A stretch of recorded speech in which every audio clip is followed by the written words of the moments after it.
Conférence du 24 avril donnée par M. Tewison. Deuxième cassette, suite et fin du débat. Bonsoir, madame. Bonsoir, monsieur Tewison. Monsieur Tewison, pourriez-vous nous parler de la force de la prière? La force de la prière. Madame, voyez-vous, la prière, c'est comme quelque chose qu'on désire vraiment. Lorsque l'on prie, c'est que l'on a vraiment besoin d'être aidé, c'est que l'on a vraiment besoin de quelque chose. Je suis persuadé que dans la vie, il vous est arrivé déjà d'avoir eu envie de quelque chose, mais vraiment envie de l'avoir. Eh bien, vous l'avez eu. Voyez-vous, lorsque l'on désire quelque chose et que l'on ne l'a pas, c'est parce qu'on manque de foi, c'est parce que l'on doute. Si l'on dit, je voudrais vraiment avoir ça et je vais l'avoir. Eh bien, pas au moment où vous le désirez, ça ne va pas toujours comme ça. Mais tôt ou tard, vous l'avez. Ça ne peut pas rater. Et si vous dites, je veux ça, enfin j'espère que je l'aurai. Là, vous avez émis un doute, c'est fini, c'est terminé, vous pouvez recommencer. La prière, madame, c'est quelque chose d'extraordinaire. Comme je l'ai dit tout à l'heure à mon petit ami, ce petit garçon de 9 ans et demi, lorsque vous avez un problème, bien sûr, notre défaut principal, notre défaut majeur, ça c'est l'occidental qui est comme ça. En Orient, on va trouver un grand maître, on va trouver un médecin, on dit, j'ai tel et tel problème, trouvez-vous quelque chose pour moi? Il dit oui. Bien ça va, c'est une demande pour lui. Ici en Occident, quand on va trouver son médecin, ou quand on va trouver quelqu'un pour moi, on explique sans ça, on dit, pouvez-vous quelque chose pour moi? Oui. Ah ah, qu'allez-vous faire? Comment allez-vous le faire? Quand est-ce que j'aurai changement? Et quand est-ce que ce sera fini? Et vous commencez le temps, et vous allez faire. Et on est parti comme ça, madame. Eh bien, dans nos prières, nous sommes un peu comme ça. Quand on prie, quand on demande quelque chose, on voudrait que ça soit là au moment où on le demande. C'est pas comme ça que ça va, madame. Il faut avoir beaucoup de respect devant Dieu. Vous faites votre demande, il en tient compte. Et si Dieu estime que votre demande est fondée, qu'elle peut vraiment vous être utile, il vous l'accordera. Soyez-en sûr. Mais comme je disais, madame, si vous ouvrez un livre pour lire une prière, pendant que vous lisez votre prière, il n'y a pas grand-chose là-dedans. Une prière, ça va venir du fond de vous-même. Votre prière ne doit pas être récitée, ni apprise par cœur, ni lue dans un livre. Il faut la faire avec votre cœur. Il faut parler à Dieu comme vous parlez à ceux que vous aimez le plus. Il vous entendra d'autant plus facilement. Voilà. Monsieur Tewison, encore une petite question, si vous le permettez, qui est peut-être personnelle. Si trop, vous ne répondez pas. Vous nous avez dit tout à l'heure être initié, avoir suivi l'initiation depuis une quarantaine d'années. Donc si je calcule bien, vous étiez très jeune, 24 ans. La question est la suivante. J'ai commencé mon initiation à l'âge de 17 ans. Voilà. La question est la suivante. Qu'est-ce qui vous a poussé à aller vers cette initiation dans ces pays orientaux? Qu'est-ce qui vous y a poussé? Et ma deuxième question, est-ce que votre don de guérison, dont on est tous conscients, enfin moi en tout cas, puisque je ne savais pas, est-ce que ce don de guérison a quelque chose à voir avec votre initiation, ou bien ce don, vous l'aviez déjà en vous sans le savoir, ou s'est-il développé, ou que sais-je, enfin. Ce don, je l'avais déjà en moi, bien sûr, mais il fallait que l'on me prépare à cela. Quand on veut se servir d'un outil, il faut d'abord l'appliquer, comprenez. Donc ces dons, ces possibilités, je les avais en moi, mais il fallait que je sois préparé à remplir cette tâche qui était confiée. Ça, c'est la réponse à votre deuxième question. Quant à la première question, c'était... Ah oui. Comment? Votre initiation, qu'est-ce qui vous a poussé à cette initiation dans ces pays orientaux? Eh bien, voilà, comme je l'ai dit tantôt, madame, j'ai eu une jeunesse, une enfance très difficile, l'adolescence aussi, et ça a continué par la suite. Mais vers l'âge de 16-17 ans, vous savez, quand vous prenez plus de raclines que de repas, eh bien, finalement, vous ne connaissez plus que ça. Or, moi, vers l'âge de 16-17 ans, si vous n'étiez pas d'accord avec moi, je vous passais la raclée, je connaissais ça. Mais je me suis rendu compte très vite que les autres jeunes gens de mon âge ne réagissaient pas comme ça. Alors là, je me suis posé des questions. Et quand j'ai interrogé les jeunes de mon âge, je me suis rendu compte très vite que chez eux, ça ne se passait pas de la même manière. Pour autant que l'on soit correct et poli, on avait droit de parole, on avait le droit de dire quelque chose, de poser des questions. Chez moi, ça n'existait pas. Et alors, je me suis rendu compte très vite que vous n'étiez pas d'accord avec moi, je vous passais la critique, mais les autres ne faisaient pas comme ça. Alors, je me suis dit qu'il y avait là une certaine agressivité en moi, qu'il fallait canaliser très vite, sinon j'aurais, comme on disait à ce temps-là, tourné mal. Et alors, j'ai réfléchi, et je me suis posé la question, qu'est-ce que je vais faire? Et alors, j'ai décidé de pratiquer les arts martiaux. À cette époque, après la Seconde Guerre mondiale, les arts martiaux, c'était aussi mis à l'index. Parce que dans l'esprit de la majorité des gens, c'était les prises secrètes des Japonais pour tuer les autres. Les arts martiaux, c'était mis à l'index. Mais j'ai pratiqué les arts martiaux, ce qui m'a permis de canaliser cette agressivité, d'acquérir une certaine maîtrise de moi-même. Et puis, après quelques mois, le maître a demandé pour voir les mains. Nous étions 7 ou 8 élèves. Il a regardé les mains tout le monde. Il est revenu vers moi et il m'a dit, vous avez les mains. Vous avez les mains, ça veut dire quoi? Et donc, pour l'oriental, avoir les mains, c'est avoir des dons, c'est avoir des possibilités que les autres n'ont pas. Et il m'a dit, si vous voulez, vous pourrez aider les autres de toutes les manières. Vous pourrez même les soigner et souvent les guérir. Mais il faut bien réfléchir. Quand on commence, on n'a pas le droit de faire marche arrière. Je pense avoir réfléchi vite 10 jours. Et puis j'ai dit au maître, oui, je vais bien. Je vais bien être initié, je vais bien aider les autres. Il m'a dit, ça ne suffit pas. Il faut avoir une raison valable pour le faire. J'ai dit, je pense que j'en ai une. Je voudrais donner aux autres tout ce que je n'ai pas vu. Et ça me a semblé suffisant. Voilà.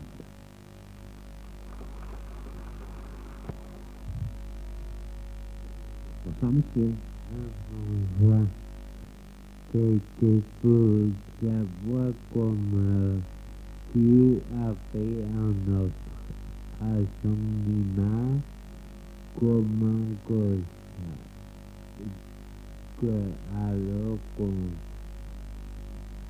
Eh bien, voyez-vous, monsieur, pour revenir à son image, je l'ai dit tantôt, Dieu nous a créés à son image, mais pour revenir à son image, nous devons évoluer, progresser, nous devons devenir meilleurs, nous devons, nous aussi, quelque part, un jour ou l'autre, pas dans cette vie-ci, ni sur cette terre-ci, mais nous devons, un jour ou l'autre aussi, redevenir bons, justes et parfaits pour faire partie de cette entité qu'on appelle Dieu. Voilà. Mais comment ça se fait qu'on est guéri alors? Comment ça se fait? Vous nous guérissez. Mais je vous guéris, je vous guéris quand votre vie n'est pas finie. Quand vous arrivez à la fin de votre vie, quand votre âme a décidé que votre vie s'arrêterait là, à ce moment-là, même si vous avez une épreuve, je vais vous aider à passer l'épreuve. Je vais vous aider à retourner sans souffrir. Mais je ne vais pas vous guérir le jour où votre âme a décidé que vous allez retourner. Ça, ce n'est pas mon problème. Ce serait une atteinte à votre liberté, monsieur. Ça, je n'ai pas le droit. Voilà, monsieur. Bonsoir, madame. Bonsoir, monsieur. Si nous avons plusieurs vies, j'ai perdu un garçon il y a 8 mois. Oui, madame. Je crois que c'est quand même une certaine forme de force de caractère. Oui. Mais je voudrais savoir comment on change les différentes vies que nous avons en passé. Madame, vous avez perdu un garçon il y a 8 mois. C'est-à-dire que, finalement, lorsque votre âme a décidé de passer une vie, dans cette vie-ci, vous aviez choisi de vivre cette épreuve. Votre fils, il avait choisi de repartir à ce moment-là. D'ailleurs, votre fils est reparti. Et vous savez, madame, que ce n'est pas fini pour votre fils. Il est toujours là. Et ça, vous en êtes consciente. Vous en avez vu la preuve, madame, depuis qu'il est reparti. Dites-moi si je me trompe. Oui, madame. Vous savez que rien n'est fini. Il est reparti, il a abandonné l'outil, tout simplement. Mais il est toujours là. Vous le savez, vous en avez vu la preuve. Il s'est manifesté chez vous. Il le fera encore, madame. Et vous verrez, dans cette vie-ci ou dans une autre, vous le retrouverez, comme vous retrouverez tous ceux que vous avez tellement aimés. Rien n'est fini, madame.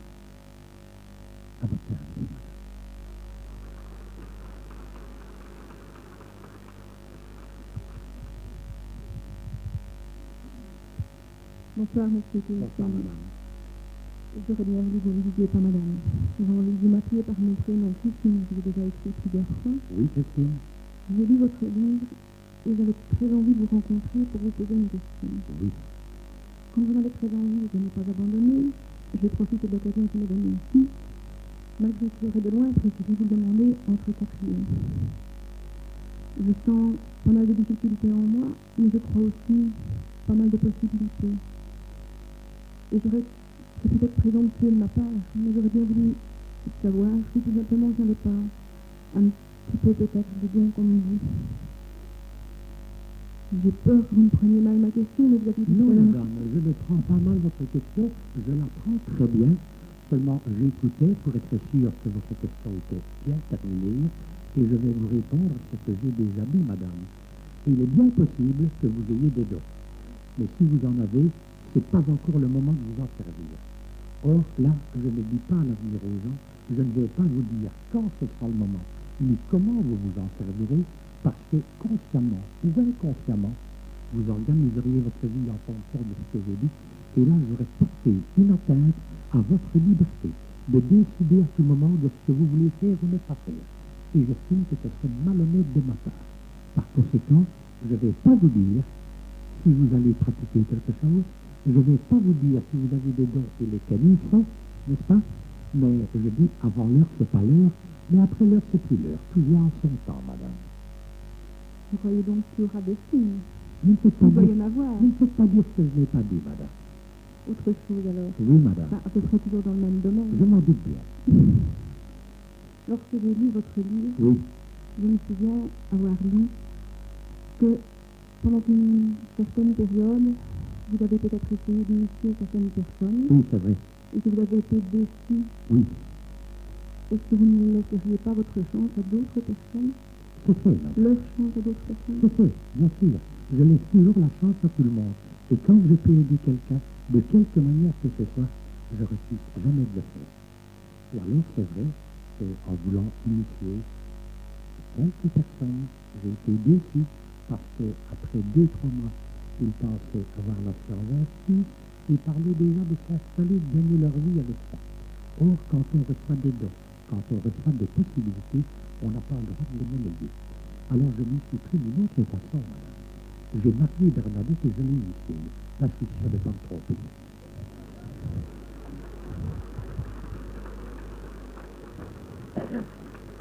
Merci.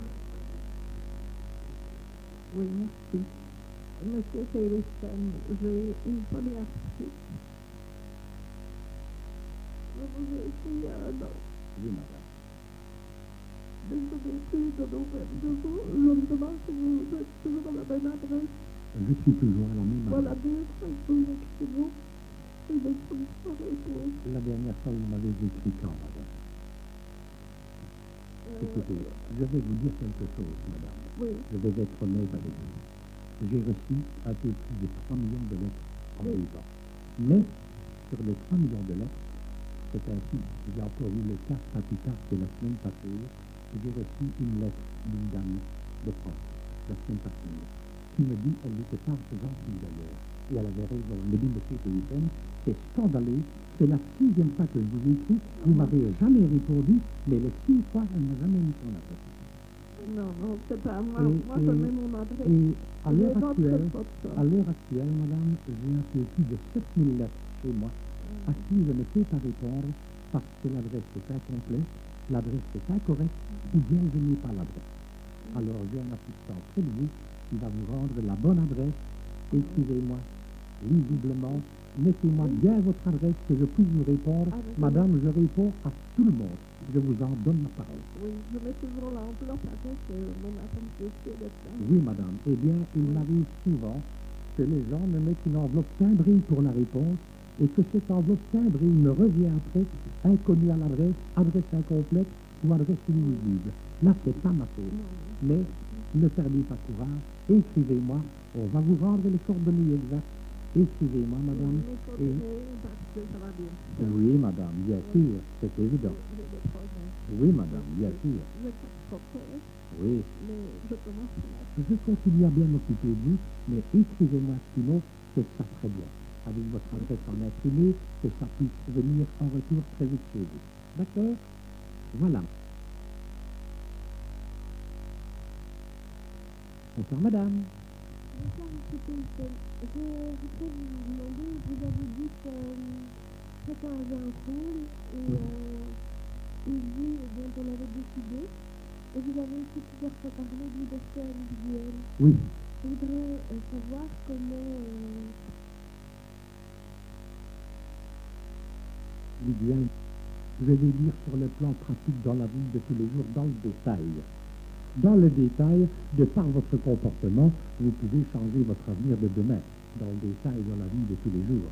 Mais les choses importantes de votre vie, comme je l'ai dit, c'est votre âme qui en a décidé, madame. Parce que vous avez dit que vous ne, dans le sens que vous ne vouliez pas parler de l'avenir, Oui. que vous ne vouliez pas Absolument. intervenir dans la Oui, liberté mais ça c'est dans individuelle. le détail de la vie, madame. Dans le détail, dans la vie de tous les jours. Les choses courantes, vous comprenez? Là, je ne peux pas influencer les gens. Je n'ai pas le droit de porter atteinte à leur liberté, de décider à tout moment de ce qu'ils veulent faire ou pas. Parce que pour madame aussi, vous avez dit, Oui. je ne vous en parlerai pas maintenant Oui. parce que je porterai atteinte.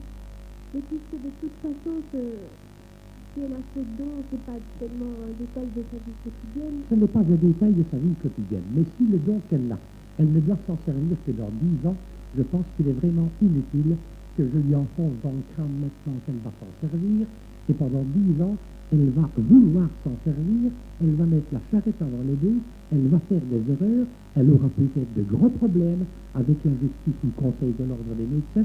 Je pense qu'elle n'a vraiment pas besoin de ça, madame. Quand le moment sera là, croyez-moi, ce sera moi ou quelqu'un d'autre, mais il y aura quelqu'un sur son chemin pour lui dire ce qu'elle doit faire. Oui, alors je voulais également vous demander, vous dites que Dieu est amour. Et je pense bien. Oui, et moi Elle vous permet d'en douter, n'est-ce pas, non, madame? non, Mais- non, mais en fait, je n'en dis pas, mais je pense pas que... Je suis pas sûre que ça va me donner la réponse, mais je me demande en fait pourquoi à la base,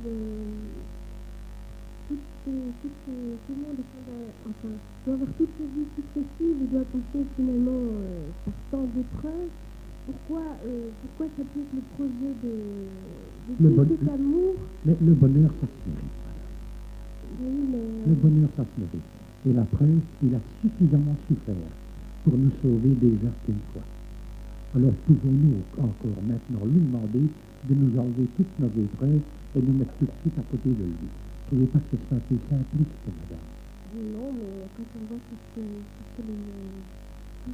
souffrances par lesquelles Dieu a passé... Mais oui, madame. Mais oui, comme je l'ai dit, nous vivons dans le symbole universel, n'est-ce pas?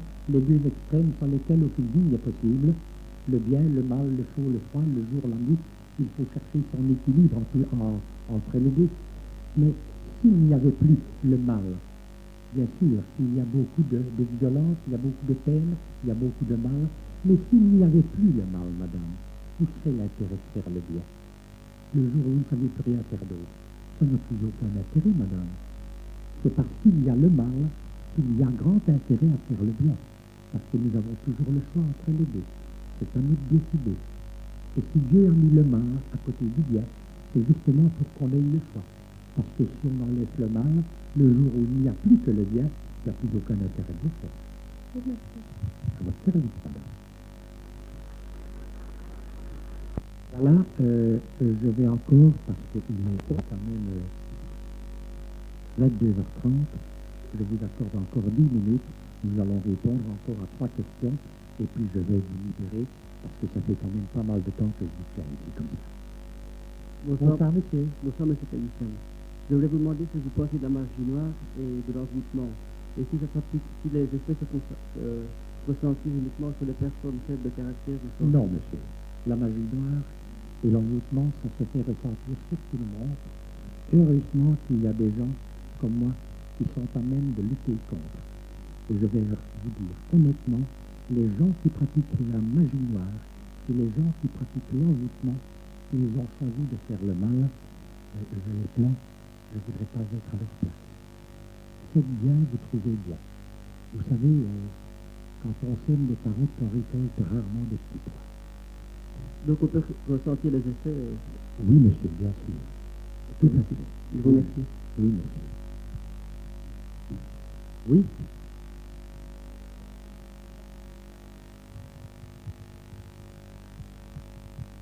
Monsieur Thévissem, moi je voudrais vous demander comment on peut lutter contre les effets de la magie noire. Certaines personnes pourraient donc pratiquer. Oui, madame, honnêtement, quand on n'est pas initié, ce n'est pas facile de lutter contre la magie noire. Je dirais que la grosse majorité des gens n'ont comme arme que la prière. Et si possible, essayez d'avoir d'autres personnes pour prier avec vous. Ou bien alors, il faut rencontrer quelqu'un, comme moi et dans notre Justement, c'est la question que j'allais vous Oui, poser. Vous pourriez-vous servir d'intermédiaire? Ah oui, madame, pas d'intermédiaire. Je peux mettre des barrières. Oui. C'est-à-dire que je n'ai jamais rien fait pour faire du mal à quelqu'un. Et si quelqu'un fait de la magie noire ou de l'envoûtement contre vous, je ne vais rien faire contre cette personne. Je vais seulement vous entourer d'un mur magnétique. Ce qui veut dire que les bonnes pensées que l'on émettra pour vous, elles arriveront. Les mauvaises pensées qu'on émettra vers vous, ce sera comme une boule qu'on jette sur le mur et vous rien à dire. Mais ça, c'est pas ma faute. Moi, je fais de mal à personne. Je vous entoure d'un mur magnétique. Et celui qui vous attaque, il prend ses responsabilités. Parce que quand je vous entoure d'un mur magnétique, chaque fois qu'il y a une mauvaise pensée vers vous, c'est comme si elle est contre un mur et qu'elle lui revienne, retourner à l'expéditeur. Alors dans ce cas-là, on doit envoyer la photo de cette personne. Oui. Non, la photo de vous-même, De avec soi-même, mais pas la photo des votre gens prénom, votre qu'on date de naissance. supposerait... Non, madame, non, je ne veux aucun mal à ces gens-là. Je vais seulement vous entourer d'un mur magnétique pour qu'on ne puisse plus vous faire du tort. Merci beaucoup. Il n'y a qu'un problème, je le dis, je l'avoue, les personnes qui vous veulent du mal, à partir du moment où vous êtes entouré d'un mur magnétique, toutes ces mauvaises pensées qu'ils envoient vers vous, retour à l'expéditeur. Mais ça, c'est pas moi qui le veux. Moi, je vous entoure d'un mur magnétique. S'ils ne vous envoient qu'une mauvaise pensée, ils n'auront rien en retour, hein, madame. N'est-ce pas? Moi, je veux de mal à personne. Mais vous me demandez de l'aide, je vous protège. Voilà, madame.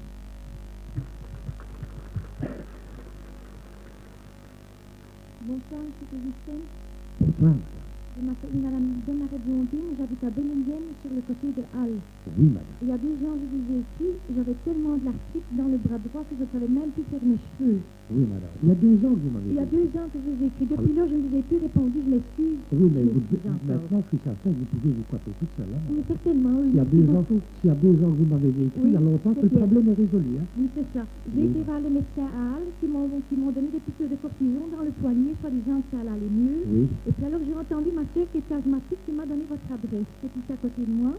Je vous ai écrit, vous m'avez envoyé une photo, j'ai acheté votre livre que je lis tous les jours. J'ai une très grande confiance en vous. Merci, Et madame. maintenant, je vous dis, mon arthrite est finie dans mon bras droit, ça va tellement bien, mais j'ai un petit peu d'ostéoporose dans la colonne vertébrale. Oui, madame. Si vous voulez, s'il vous plaît, je vais faire mon possible, mais vous m'aidiez encore un peu. s'il vous plaît. Oui, madame. Je suis là pour ça, Alors madame. ici, les médecins m'ont donné un traitement de vitamines. Oui.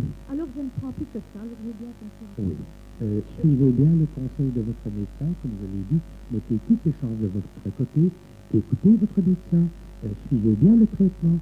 Et moi, je vais vous régler le problème. Ça va très bien. Un grand merci et de bonjour à madame. Je ne manquerai pas. Merci beaucoup, madame. Les 2 dernières questions. Oui.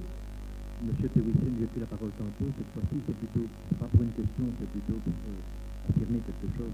Oui, J'ai entendu beaucoup de gens qui avaient des dons, et c'est formidable aussi. Moi, par pudeur, je n'ai pas voulu le dire tantôt, mais il m'a été donné de pouvoir voir par certains moments donnés des auras. Et je regardais le vôtre tout à l'heure, je veux dire, il y a du bleu électrique, mais il y a aussi du vert. Et tout ce qui fait les livres, c'est que vert, c'est amour. Merci. Merci, merci. Voilà. Il faudra bien s'arrêter quelque part. Les 2 dernières questions. Je vous écoute. Monsieur Thévissem, ma question se rapporte un peu à la été là précédemment au niveau de la protection. Que pensez-vous de la biogéologie? J'en pense plus grand bien.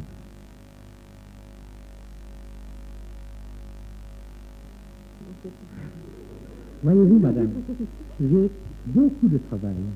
J'ai beaucoup de responsabilités, énormément de travail, et je dois dire que ça me suffit largement, pour que je n'aie pas envie de m'immiscer dans ce que font les autres et dans les techniques que pratiquent les autres.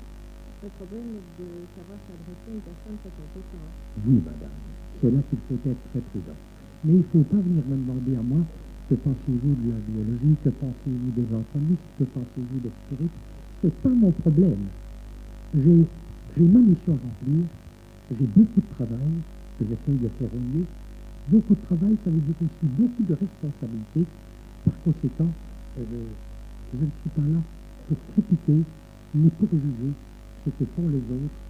J'ai l'habitude de ne jamais prendre position pour ça. Chacun agit comme il l'entend et chacun prend ses responsabilités, je l'espère, comme moi je prends les miennes. Parce que cela a un rapport direct avec le magnétisme. Oui, madame, bien sûr. Mais le magnétisme est une force extraordinaire. Et je connais pas mal de gens qui se servent de magnétisme sans savoir comment il faut faire pour bien s'en servir. Or, le magnétisme est une arme terrifiante et quand on se sert d'une arme sans en connaître le maniement, cela peut parfois être très dangereux. Voilà. Merci. Et à propos des arts martiaux, Oui, j'en ai pratiqué pendant plusieurs années. moi aussi 34 ans, madame. Moi un peu moins quand même. Je suis plus âgé que vous, hein. Beaucoup. Dans plusieurs clubs, j'ai entendu franchement parler de Zen. Oui. J'ai une vague idée quand même de ce que c'est parce que Oui, je madame. n'ai pas vu la chambre à l'école Oui. en Orient. On pourrait parler beaucoup du zen. Oui, voilà. Moi, je l'ai défini en une seule phrase. Le zen, vous montez au-dessus d'une grande échelle. Et quand vous êtes tout au-dessus, sur le dernier échelon, vous faites un pas de plus. Le zen, c'est ça. Le problème, c'est que déjà à l'époque, j'aurais voulu trouver un maître valable. Oui, madame. Mais là, Et vous avez oui, eu la chance d'en trouver. il faut bien admettre qu'il ne court pas les rues. C'est vrai. Pardon? Il faut bien admettre qu'il ne court pas les rues.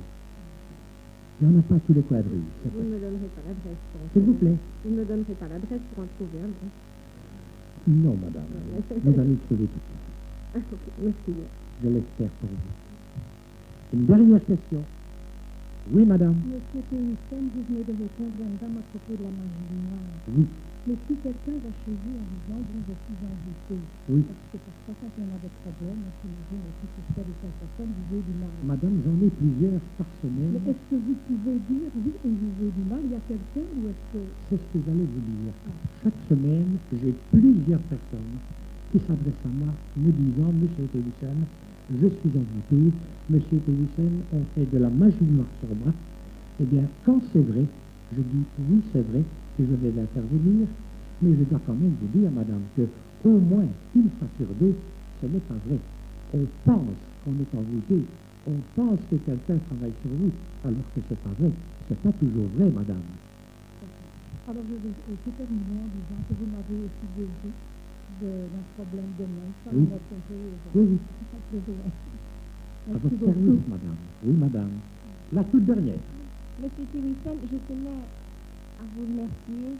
Plusieurs fois, vous m'avez aidé, et également ma maman âgée de 91 ans, Oui, madame. et encore dans l'heure actuelle. Oui, oui. Chaque fois que je vous écoute, vous voyez peut-être qui Oui, elle est. oui, tout à fait, madame. Et alors, j'ai entendu peut-être la dernière, mais c'est parce que personne ne vous a posé la question. Vous dites que c'est très important, pensez à moi avant de vous endormir 30 secondes. Oui, madame. Alors, qu'est-ce qui se passe entre vous et moi lorsque je Eh bien, pense à vous? lorsque vous pensez à moi, c'est exactement comme si vous preniez le téléphone et m'appeliez.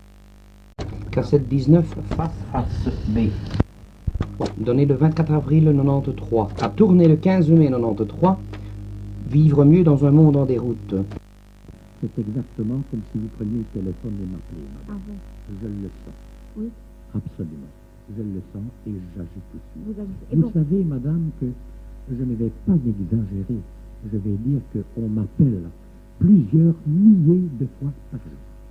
Et même la et nuit. vous l'entendez. Et je l'entends, je le Justement, sens. c'est et parce je- que si je l'oublie le soir, quand je tombe endormie presque tous les soirs, et je me réveille à toutes les heures, alors je me dis, si je vous parle et je vous vois, est-ce que vous m'entendez pendant Oui, votre madame. sommeil? Bien sûr, absolument. Pas de problème. C'est ce que je voulais. Voilà, madame. Parce que personne ne vous a posé. Oui, madame. Eh bien, mesdames, messieurs, j'étais particulièrement heureux de passer ce moment avec vous. J'espère de tout cœur avoir pu vous apporter un petit quelque chose. Si j'ai pu apporter une aide, quelle qu'elle soit, à quelques-uns d'entre vous, je n'aurais pas perdu mon temps. Je vous remercie de votre compréhension. Je vous remercie d'avoir eu le courage de m'écouter jusqu'au bout. Je vous souhaite une bonne soirée, un bon week-end, et pour tous ceux d'entre vous qui le veulent bien, sachez que je vous aime. Bonsoir.